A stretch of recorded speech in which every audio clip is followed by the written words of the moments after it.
میں تو مائل بکرم ہوں کوئی سائل ہی نہیں، راہ کس دکھلاؤں کسے رہ رو منزل ہی نہیں۔ حضرت مولانا روم رحمۃ اللہ علیہ لکھتے ہیں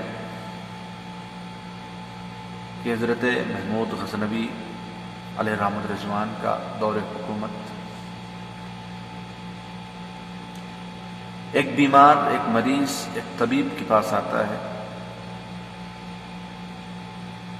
طبیب نے اس کی نبض پر اپنے ہاتھ کو رکھا اور رکھنے کے بعد طبیب نے کہا، حکیم نے کہا کہ اس کی تیرے مرض کی جو دوا ہے نا، اس کو بنانے کے لیے میرے پاس ساری اشیاء موجود ہے، بس ایک شہد نہیں ہے، تو کہیں سے شہد لے آ، میں تیرے لیے دوا بنا دیتا ہوں۔ وہ مریض حکیم کے یہاں سے ایک چھوٹی سی ڈبیا اٹھاتا ہے، اٹھانے کے بعد دروازے پر ایک دروازے پر دستک دیتا ہے شہد مانگنے کے لیے۔ ارائیت الذی یکذب بالدین فذلک الذی یدع الیتیم ولا یحض علی طعام المسکین۔ لیکن کسی کے در سے بھی اس کو شہد نہیں ملی، بیچارے کو کسی نے شہد نہیں دی۔ اب اس کے دل میں خیال آیا کہ سب کے در پر تو ہو لیا، چلو بادشاہ وقت کی بارگاہ میں چلتے ہیں، ہو سکتا ہے وہاں سے مل جائے۔ جاتا ہے وہ مریض، اور جانے کے بعد دستک دیتا ہے دروازے پر۔ تو دروازہ کھولتے ہیں حضرت ایاز رضی اللہ تعالیٰ عنہ، جو محمود غزنوی رضی اللہ تعالیٰ عنہ کے خاص غلام تھے۔ دروازہ کھولا، کھولنے کے بعد اس مریض نے سارا واقعہ بیان کیا کہ طبیعت خراب ہے، طبیب نے کہا ہے کہ شہد لے آ کہیں سے، میں تیرے لیے دوا بنا دوں گا، میں سب کے دروازے پر ہو کے آ رہا ہوں لیکن کسی نے بھی نہیں دیا۔ تو حضرت ایاز نے اس کے ہاتھ سے ڈبیا لے لی، اور لینے کے بعد کہا، میں تو ایک غلام ہوں، میں تو ایک نوکر ہوں، اب جاتا ہوں، اب سرکاری حکم نامہ جو ہوگا وہ آ کے بتاتا ہوں۔ حضرت ایاز محمود غزنوی رضی اللہ تعالیٰ عنہ کی بارگاہ میں حاضر ہوتے ہیں، عرض کرتے ہیں، حضور آپ کی رعایا میں سے ایک آپ کی بارگاہ میں آیا ہے، اس کو شہد کی درکار ہے، وہ شہد مانگ رہا ہے، بیمار ہے، طبیب نے اس سے کہا ہے کہ تو شہد لے آ، میں تیرے لیے دوا بنا دیتا ہوں۔ اس نے کہا سب کے در سے لوٹا ہے، اس کے بعد آپ کی بارگاہ میں حاضر ہوا ہے، حضور جو حکم ہو آپ کا۔ حضرت محمود غزنوی رضی اللہ تعالیٰ عنہ نے کہا کہ ایاز، غلاموں کو حکم دو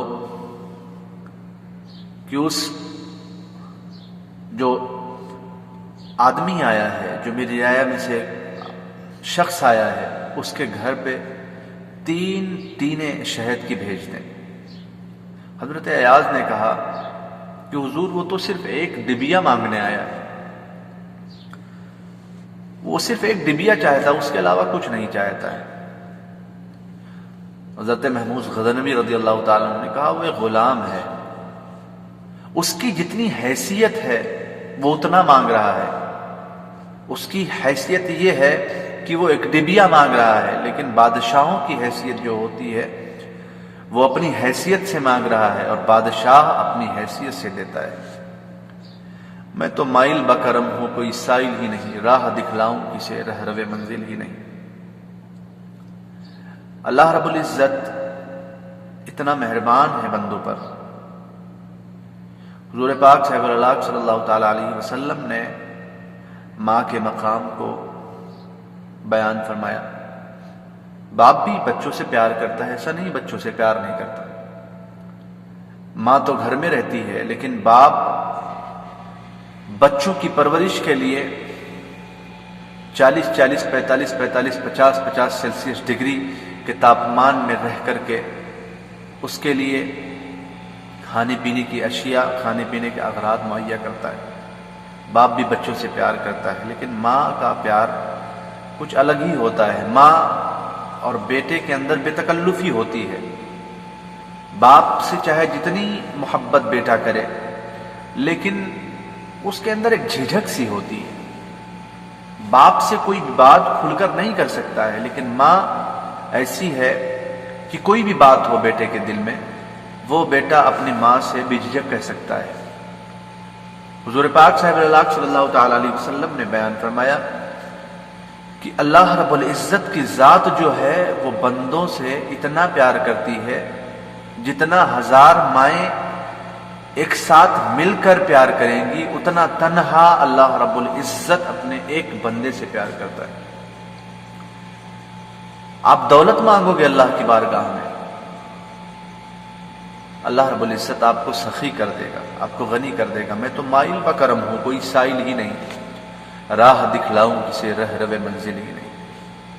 اللہ سے مانگ کر تو دیکھو، اللہ رب العزت کی بارگاہ اتنی عظیم بارگاہ ہے، اس بارگاہ سے کوئی بھی خالی ہاتھ نہیں لوٹتا ہے۔ کوئی بھی بندہ ہو اگر مانگ رہا ہے، سچے دل سے مانگ رہا ہے، تو اللہ رب العزت 1000 ماؤں سے بھی زیادہ اپنے بندوں سے پیار کرتا ہے۔ میں تو مائل بکرم ہوں، کوئی سائل ہی نہیں، راہ دکھلاؤں کسے رہ روے منزل